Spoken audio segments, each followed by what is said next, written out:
Assalamualaikum warahmatullahi wabarakatuh. Perkenalkan, nama saya Syafa Maulida dengan NPM 220420100044. Di sini saya akan menjelaskan tentang apa sih ukuran dalam kehidupan dan pertumbuhan organisasi itu. Di sini saya akan menjelaskan tentang ukuran organisasi terlebih dahulu. Ukuran organisasi atau organization size mengenai besar kecilnya organisasi, serta apa dan bagaimana dampaknya terhadap pengelolaan organisasi. Ukuran organisasi menunjukkan jumlah total anggota atau personel organisasi. Ukuran organisasi berkaitan dengan beberapa karakteristik struktural organisasi, antara lain yaitu yang pertama, kompleksitas struktur. Kompleksitas struktur itu menunjukkan pada derajat diferensiasi yang terdapat di dalam sebuah organisasi. Yang kedua ada formalisasi, yaitu menunjukkan tingkat penggunaan dokumen dan aturan tertulis dalam melaksanakan kegiatan organisasi. Dan yang ketiga yaitu sentralisasi, yaitu menunjukkan pembagian kekuasaan dalam pengambilan keputusan menurut tingkatan hierarki dalam organisasi. Nah, di sini saya akan menjelaskan tentang kompleksitas struktur itu apa sih? Terdapat 3 jenis diferensiasi. Yang pertama yaitu diferensiasi horizontal, yakni derajat pemisahan antar unit-unit dalam organisasi. Maksudnya yaitu diukur dari banyaknya jumlah unit dalam organisasi, misalnya divisi atau departemen. Yang kedua yaitu diferensiasi vertikal, yakni kedalaman hierarki organisasi. Maksudnya itu diukur dari jumlah level organisasi. Dan yang ketiga yaitu ada diferensiasi spasial, yaitu derajat persebaran lokasi geografis dari fasilitas dan personel suatu organisasi. Di sini saya akan menjelaskan apa sih formalisasi. Nah, formalisasi itu ada 3. Yang pertama, jaga konsistensi dan keseragaman, yakni untuk mencapai output yang tidak berubah-ubah kualitasnya.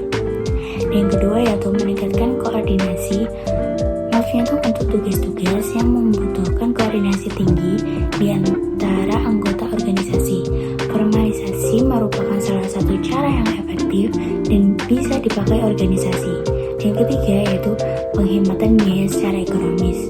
Melalui formalisasi dalam wujud buku-buku manual pekerjaan yang berisi prosedur kerja dan penjelasan yang terperinci, maka dapat dihemat biaya diklat, biaya pengawasan, dan biaya lainnya. Nah, di sini saya akan menjelaskan sentralisasi itu apa. Sentralisasi itu adalah berkaitan dengan wewenang pengambilan keputusan. Jika wewenang pengambilan keputusan terpusat di puncak atau lapisan atas organisasi, maka organisasi itu disebut sentralistik.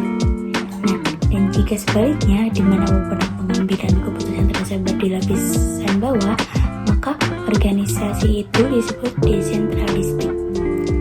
Nah, membesarnya organisasi diikuti membesarnya kebutuhan desentralisasi. Yang pertama yaitu kapasitas pengolahan informasi manusia terbatas.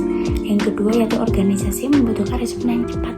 Yang ketiga yaitu motivasi pekerja dapat ditingkatkan dengan desentralisasi dalam kehidupan organisasi. Greiner mempunyai gagasan yang sederhana bahwa organisasi pada umumnya mengalami suatu proses perkembangan sejalan dengan waktu dan bertambahnya ukuran organisasi itu sendiri. Dan yang kedua yaitu seperti makhluk hidup, organisasi dapat dibayangkan mengalami proses pertumbuhan dari masa kelahiran kanak-kanak, remaja hingga akhirnya dewasa. Greiner menyebut masih tahap sebagai fase entrepreneurial, kolektivitas, delegasi, formalisasi, dan kolaborasi.